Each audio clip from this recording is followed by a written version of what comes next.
మన్యాల శ్రేణు ప్రొడక్షన్స్కి స్వాగతం సుస్వాగతం.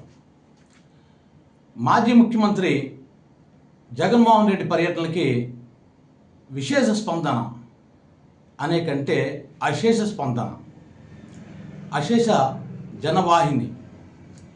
ఇదంతా ఎందుకు వస్తున్నారు?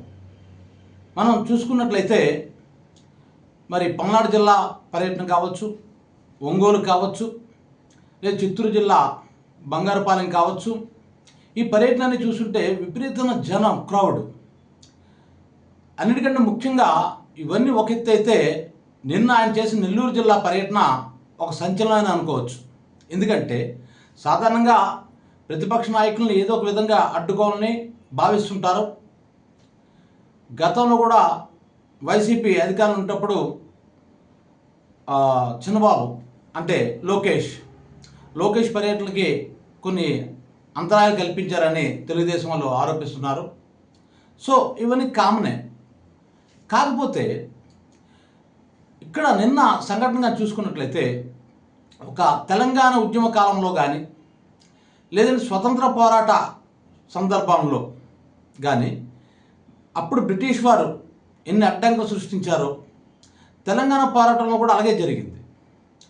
అంటే ఉద్యమకారులు హింస చెలరేగుతుంది అనుకున్నప్పుడు, ఉద్యమకారులు హింస చేస్తారన్న భయం ప్రభుత్వానికి వచ్చినప్పుడు ఈ ముళ్ళ కంచెలు వేయటం, ఈ గోతులు తవ్వటం, ఈ బారికేడ్స్ పెట్టడం, ఇవన్నీ జరుగుతుంటాయి. పోలీసులు లాఠీ చార్జ్ ఇవన్నీ జరుగుతుంటాయి.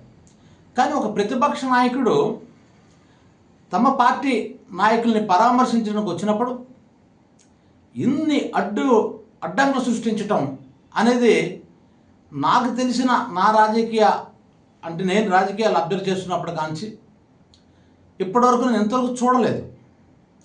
ఆ మాత్రం ఏదో ఒక అల్లరి పెడతారు, అడ్డంకి ఏదో సృష్టించడం ట్రై చేస్తారు, చిన్న ఇబ్బంది కలిగించడం ట్రై చేయడం సహజం.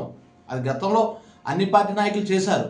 కానీ నిన్న కానీ మనం చూసుకున్నట్లయితే ఎక్కడెక్కడ దాదాపుగా 3,000 మంది పోలీసులు అని అంటున్నారు. 3,000 మంది పోలీసులు. ఇంకో విషయం ఏంటంటే జగన్ పర్యటన ముందు 3,000 మంది వరకు దాదాపుగా వైసీపీ నాయకులు కానీ, చిన్న కార్యకర్తలు కానీ, నాయకుల వరకు నోటీసులు ఇచ్చారట. మీరు ఆ మీటింగ్కి వెళ్ళకూడదు, వెళ్ళినట్లయితే మీ మీద చర్యలు తీసుకుంటాం, కేసులు కడతామని. సో ఇంతమందికి నోటీసు ఇచ్చిన తర్వాత కూడా మరి అన్ని అడ్డంకులు, ముళ్ళ కంచెలు వేశారు, అలాగే ఇనప కంచెలు వేశారు, మరి అదేవిధంగా బారికేడ్స్ అడ్డు పెట్టారు. హైవే మీద కూడా బారికేడ్స్ పెట్టడం మనం నేను గమనించాం. మరి అదేవిధంగా పోలీసు వారు మరి లాఠీ చార్జీలు కూడా చేశారు. జగన్మోహన్ రెడ్డి హెలీప్యాడ్ దగ్గరికి వచ్చినప్పుడు గతంలో అయితే విపరీతం జనం ఉండేవారు. ఆ హెలీప్యాడ్ వద్ద కూడా విండో షీల్డ్ హెలికాప్టర్ బద్దలు కొట్టేశారు కదా గతంలో ఆ తోపులాట్లు. అంటే అంతమంది జనం వచ్చారు. కానీ నిన్న ఆ పర్యటన చూసుకున్నట్లయితే అసలు హెలీప్యాడ్ దగ్గర ఎవరు జనం లేరు. పోలీసులు అనుమతించిన ఆ 10-15 మంది కంటే ఇంక ఎక్కువ మంది లేరు అక్కడ. మరి అదేవిధంగా కాకాని గారిని పరామర్శించిన జైలుకి వెళ్ళినప్పుడు కూడా అక్కడ కూడా ఎవరు లేరు. చూస్తున్న మాలాంటి కొంతమంది పోలీసులు బాగా అడ్డుకట్ట వేయగలిగారని అనుకున్నాం. కానీ ఒక్కసారిగా ఒక జనసంద్రం వచ్చింది. వాళ్ళు ఎక్కడి నుంచి వచ్చారో, ఎలా వచ్చారో కూడా అర్థం కాలేదు. అంతగా జనసంద్రం వచ్చింది. సమీకరించారు అని కొంతమంది అంటున్నారు. ఒక్క విషయం చెప్తున్నారు, సమీకరించిన వాళ్ళు అయితే పోలీసులతో దెబ్బలు తినరు. ఇప్పుడు నేను ఒక 500 రూపాయలు తీసుకొని ఎవరైనా రాజకీయ నాయకుడు మీటింగ్కి వెళ్ళాను అనుకోండి, అక్కడ పోలీసు లాఠీ చార్జ్ జరుగుతుంటే ఈ 500 రూపాయల కోసం తనుగాయను కదా. నెక్స్ట్ డబ్బులు ఇచ్చి సమీకరించేటప్పుడు వాళ్ళ మొహాల్లో అంత ఉత్సాహం ఉండదు, అంత ఉద్రేకం ఉండదు, ఆ యాంగ్జైటీ అనేది ఉండదు ఎప్పుడు కూడా. కానీ నిన్న చూస్తే ఆ కేరింతలో, కేకలో, ఒక జనహోరు, ఒక సంద్రంలా అనిపించింది. డబ్బులు తీసుకున్నాడు ఎవడు అలా చేయడు. ఎలాగలు పోలీసు లాఠీ చార్జ్ చేస్తున్నాడు, కాముకి ఇదే అదును అని చెప్పి మళ్ళీ ఇంటికి వెళ్ళిపోతున్నాడు. ఏమంటే నాయకులు చెప్తారు అక్కడ కొట్టేస్తారు అంటే అందుకు మీ వెనక్కి వస్తారని చెప్పేస్తారు, కారణం చూపించేస్తారు. సమీకరిస్తే, డబ్బులు ఇచ్చి సమీకరిస్తే. తర్వాత విఎఫ్ఎక్స్ ఎఫెక్ట్ ఏదో పెట్టారు ఒక ఛానల్ అని కూడా విమర్శ చేస్తే అది నవ్వాలో తెలియలేదు, ఏడాలో తెలియలేదు. ఆ జనసంద్రం చూస్తే మనకు అర్థమవుతుంది. ఇదంతా ఎందుకు చెప్తున్నానంటే జగన్మోహన్ రెడ్డి క్రౌడ్ పుల్లర్, ఆ విషయం అందరికీ తెలుసు. ఎందుకంటే ఓదార్పు యాత్రలో చూసాం, చాలామంది వేలాది జనం ఆయన వెనక నడిచారు. మళ్ళీ క్రౌడ్ పుల్లర్ మళ్ళీ మన స్టేట్లో పవన్ కళ్యాణ్. వీళ్ళిద్దరూ మీటింగ్లు పెడితే వేలాది లక్షలాదిగా జనం వస్తారు. వీళ్ళు రోడ్డు మీద నడిచి చాలు వెనకదో కొన్ని వేలాది మంది ఫాలో అయిపోతారు. పవన్ కళ్యాణ్ ఒక సినిమా నటుడు. అలాగే ఆ రోజులు ఎన్టీ రామారావు గారు వస్తే ఇసుకేస్తే రాలనంత మంది జనం వచ్చేవారు. ఆయన అనేవాడు కదా, అంటే ఆకాశం చిల్లుపడిందా, భూమి ఈనిందా అని ఇలా చెప్పేవాడు ఆయన. చాలా పొయిటిక్గా చెప్పేవాడు దాన్ని ఆ జనాన్ని చూసి. సో సినిమా నటులకి ఖచ్చితంగా జనం వస్తారు. ఈ ప్రభాస్ వచ్చినా వస్తారు, బన్నీ వచ్చినా వస్తారు, ఎవరు వచ్చినా వస్తారు. కానీ రాజకీయ నాయకులకి అన్ని వేలాది మంది జనం ఎలా వస్తున్నారు? అది జగన్కి ఎందుకు అంతమంది జనం వస్తున్నారు అంటే ఒక్క విషయం చెప్తాను చూడండి. ఒక నాయకుడి దగ్గరికి జనం వెళ్ళారంటే 2 కారణాల వల్ల వెళ్తారు. ఒకటి, ఆ నాయకుడు అంటే అమితమైన ఇష్టం ఉన్న వాళ్ళు వెళ్తారు. ఇప్పుడు చంద్రబాబు నాయుడు అంటే పిచ్చున్న వాళ్ళు చాలామంది ఉంటారు, జగన్ అంటే పిచ్చున్న వాళ్ళు చాలామంది ఉంటారు. చంద్రబాబు నాయుడు గారు ఏదైనా మీటింగ్ పెడితే చంద్రబాబు నాయుడిని అమితంగా ప్రేమించే ఆ జనం ఖచ్చితంగా వెళ్తారు. అలాగే జగన్ని అభిమానించే కార్యకర్తలు ప్రజలు వెళ్తారు, అది సహజమే. కానీ వాళ్ళని ఎప్పుడు వెళ్తారు? పరిస్థితులన్నీ అనుకూలంగా ఉంటే వెళ్తారు. అంటే ఎటువంటి నిర్బంధం లేకపోతే వెళ్తారు.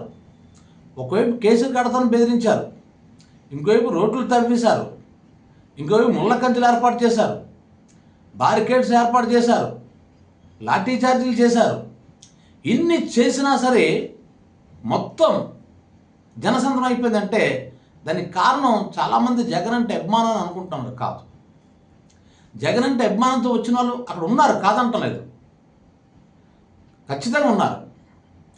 వాళ్ళు తన్నులు కాశ్మీర్ వచ్చారు. కానీ అంత జనం ఎందుకు వస్తారు?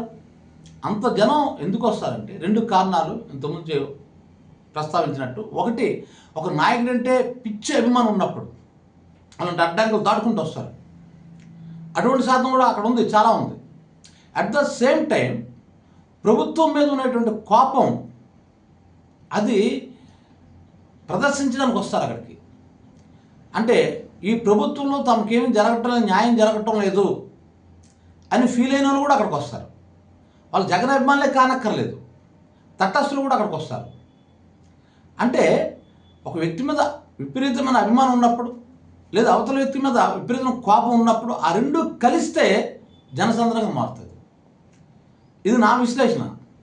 ఇక్కడ జనం రాలేదు అని మనం ఎంత మీడియా ఎంత అంటే కొన్ని మీడియా సంస్థలు, కొన్ని ఛానల్స్ ఎంత ప్రచారం చేసినా వాస్తవం ఏంటంటే అక్కడ నెల్లూరు ప్రజలకి ఏం తెలుస్తుంది కదా. కాబట్టి ఎంత ప్రచారం చేసినా అది కేవలం అతని తాలూకా జన అభిమానాన్ని తగ్గించడానికి ప్రయత్నించడమే తప్ప అది వాస్తవం కాదు అన్న విషయం ఈ ప్రచారం చేస్తున్న వాళ్ళు కూడా తెలుసు. అయితే ఇక్కడ పాయింట్ ఏంటంటే చంద్రబాబు నాయుడు గారు కూటమి ప్రభుత్వం ఇప్పుడు జాగ్రత్త పడాలి. జగన్ వస్తున్నప్పుడు వచ్చే జనాల్ని అడ్డుకట్ట వేయడానికి ప్రయత్నించే బదులు మీరు ఒక మంచి పరిపాలన అందించండి. మీరు అద్భుతమైన పరిపాలన అందిస్తే ప్రజలు సాటిస్ఫై అయితే జనాల్ని తగ్గించవచ్చు. జగన్ కోసం జనాలు తగ్గిపోతారు ఆటోమేటిక్గా. ఏదైనా చంద్రబాబు నాయుడు ఇచ్చిన హామీలను నిలబెట్టుకున్నాడు అని అనిపిస్తే జనాలకి, లేదు కొత్త పథకాలు పెట్టండి, లేదు కంపెనీలు తీసుకురండి, రాష్ట్రాన్ని అభివృద్ధి చేయండి, చేస్తే ఆటోమేటిక్ జనం తగ్గిపోతారు కదా. ఇప్పుడు ప్రభుత్వాలు ఆలోచించవలసింది ఏంటంటే ప్రతిపక్ష నాయకుడిని ఎలాగా అడ్డుపడాలా అని ఆలోచించకుండా మన రాష్ట్ర ప్రభుత్వాన్ని మనం ఎలా అభివృద్ధి చేసుకోవాలి, మన రాష్ట్రాన్ని మనం ఎలా అభివృద్ధి చేసుకోవాలి అని ఆలోచించుంటే ఇక్కడ పెట్టే ఈ మేధస్సు అంటే గొయ్యలు తెగితే రారు కదా, ముళ్ళు కంచెలేసి ఎవరు రారు కదా అని మీ థాట్స్, మీ ఆలోచనలు, మీ మేధస్సు అవతల వ్యక్తిని అడ్డుకోవడం కోసం కాకుండా మీరు చేయాల్సిన పని ఏంటంటే రాష్ట్రాన్ని అభివృద్ధి చేసి ఆటోమేటిక్గా జగన్ దగ్గర జనం ఎందుకు వెళ్తారు? అమ్మ అన్నం పెడితే పక్కింటి మనం వెళ్ళక్కర్లేదు కదా. మన కడుపు నిండితే అమ్మ మనకి మంచి భోజనం పెడితే పక్కింటికి ఎందుకు వెళ్తాం? మనం దిక్కులేందుకు చూస్తాం ఆ తిండి కోసం. కాబట్టి ఇక్కడ ప్రభుత్వం ఆలోచించి, ఈ ప్రభుత్వం చంద్రబాబు నాయుడు అనే కాదు, రేపు జగన్ వచ్చినా సరే ఇదే సలహా. అతను కూడా రేపు పగ తీర్చుకుంటాను బ్లూ బుక్ ఏదో అంటున్నారు కదా, అది కూడా కరెక్ట్ కాదు. మీ ఆలోచనలో మీ మేధస్ అంతా కూడా పేద ప్రజల కోసం మనం ఏం చేయగలం అన్నది ఆలోచిస్తే అప్పుడు ప్రతిపక్ష నాయకుడికి అసలు విలువ లేకుండా పోద్ది. ఆయన దగ్గర మన జనం ఉండరు.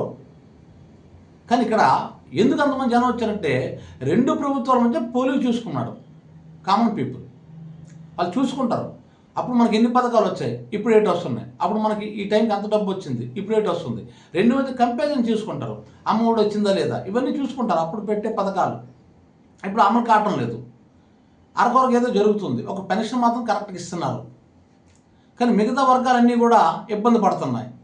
సో ఆటోమేటిక్గా ఈ ప్రభుత్వం మనం మోసం చేసింది అన్న ఫీలింగ్తో ఈ జనం వెళ్ళారని కొద్దిగా బుర్ర ఉపయోగిస్తే మనకు అర్థమైపోతుంది. కేవలం జగన్ మీద అభిమానమే కాదు, ఈ ప్రస్తుత కూటమి ప్రభుత్వం మీద ప్రజలకు ఉన్నటువంటి వ్యతిరేకత ఇది అని గుర్తించాలి చంద్రబాబు నాయుడు గారు.